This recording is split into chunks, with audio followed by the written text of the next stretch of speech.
बच्चों, जैसा कि पूर्ववत में कवि द्वारा रचित पदों को बतलाया और उसी के संदर्भ में अब मैं उसके आगे चल रहा हूँ।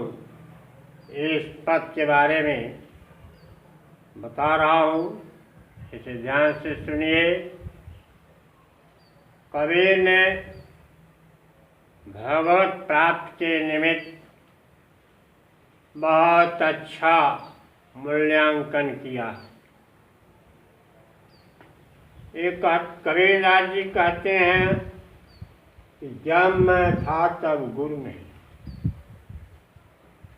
जब तक मेरे में अहंकार की भावना थी,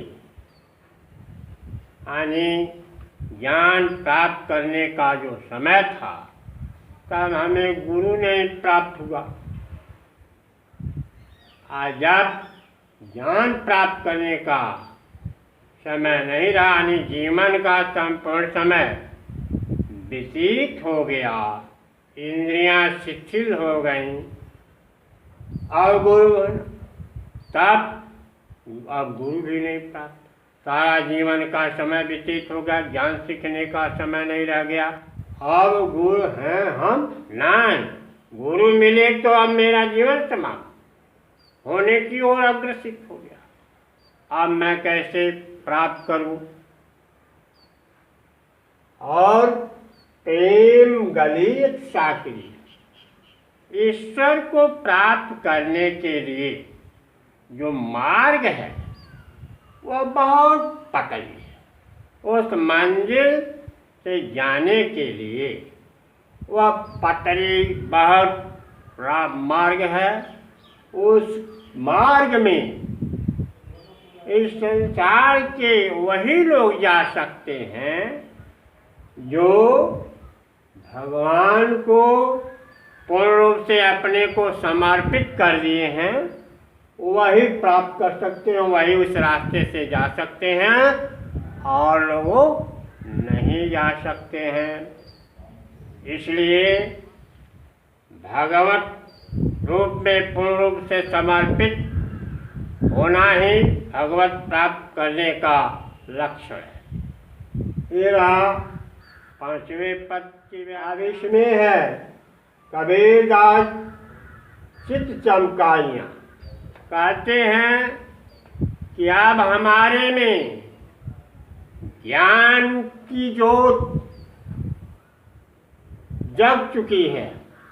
ज्योत जब दीपक जलता है तो प्रकाश दिखाई देता है।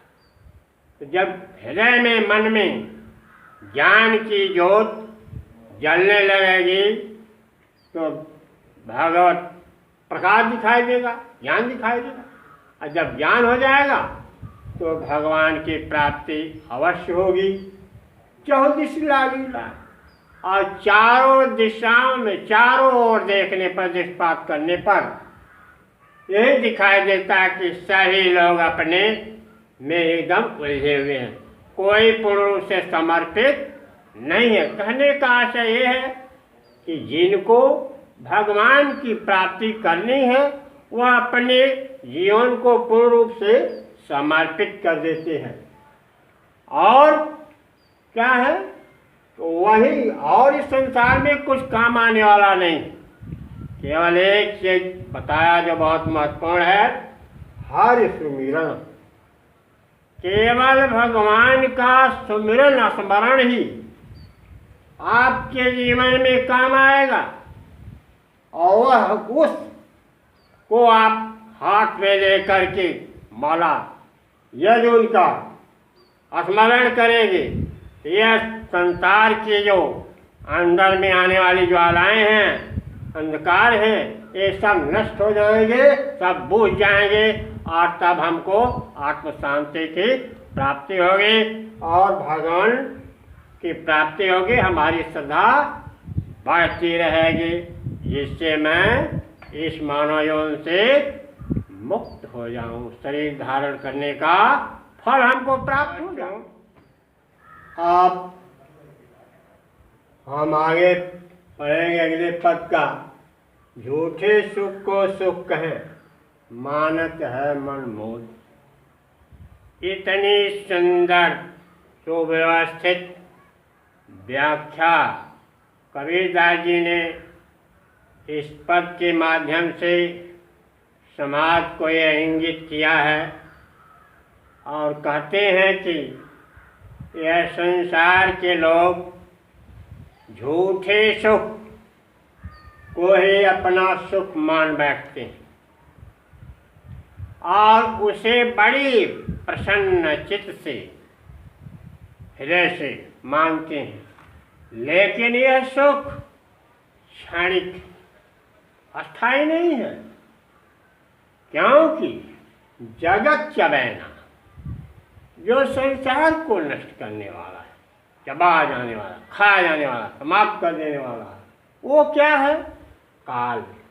आने एक दिन काल जब आता है तो मनुष्य का जीवन ही समाप्त हो जाता है और जीवन के सारे लक्ष्य जो हैं पड़े रह जाते हैं।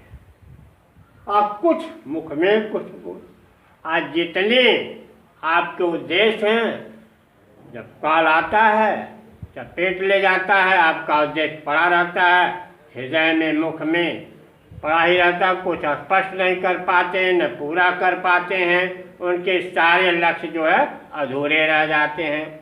इसलिए मानव को इस जीवन को सार्थक बनाने के लिए मिथ्या प्रपंचों में झूठे सुख को सुख नहीं मानना चाहिए। वास्तविक सुख वही है जो भागवत में रमा रहे, प्राप्त कर, वही मानव धर्म का सबसे बड़ा परमोज्वल कर्तव्य। अब आगे चलें, फिर 8वें में देखें और बढ़िया वर्णन किया है। कबीरदास जी सचमुच में बाढ़ नहीं पसंद करते थे। वह समाज को ऐसी दिशा देना चाहते थे कि समाज में ऐसा सुधारात्मक भावना लोगों के हृदय में उत्पन्न हो जाए जिससे समाज का कल्याण हो, क्योंकि वो समाज सुधारक थे। कबीरदास जी कहते हैं, यह संसार ऐसा संसार है जैसा सेमल फूल। यह संसार कैसा है? जैसे सेमल का फूल है, हर टहनियों में फूल लगा हुआ है, देखने में बड़ा सुंदर लगता है, हृदय आकर्षित हो जाती है, मोहित हो जाते हैं, लेकिन वह जब वृक्ष से गिरता है तो उसकी सुंदरता और कोमलता और रमणीयता धूप लगने पर मुरझा जाती है। उसकी वह नवीनता, वह सुंदरता दिखाई नहीं देती। उसी तरह से मानव समाज जो है एक सेमल फूल के समान है। यह जिंदगी जो है फिर सेमल के फूल के समान है। एक दिन ऐसा आएगा कि उसी फूल की तरह आप भी जीवन से चले जाएंगे, आपके सारे लक्ष्य अधूरे रह जाएंगे। इसको लोग क्या करते हैं? केवल थोड़े ही समय में, दिन दस के व्यवहार में ही इसको क्या करते हैं? भूल जाते हैं। वह अपने पूर्वज अपने दायित्वों को नहीं समझते। यह सुख प्राप्ति के लिए थोड़े ही दिन में उसे विस्मृत कर बैठते हैं, स्मरण नहीं करते। स्मरण करना वही भगवान की प्राप्ति करना, इस पर चिंतन नहीं करते हैं। ऐसा कबीरदास जी ने उपदेश दिया है। समाज सुधारक थे और बहुत अच्छी सीख दी है। कोई कर घर घर नहीं जाएगा, वो अपने पदों के द्वारा अपनी आत्मा की अभिव्यक्ति करता है, जिससे इसका पढ़ने से लोगों को सुधारात्मक भावनाओं का पदार्पण हो और उधर वो अपनी ओर अपने को समर्पित करना। ऐसी भावना यह है कि हर एक आदमी के हृदय में अंधकार नहीं रहे।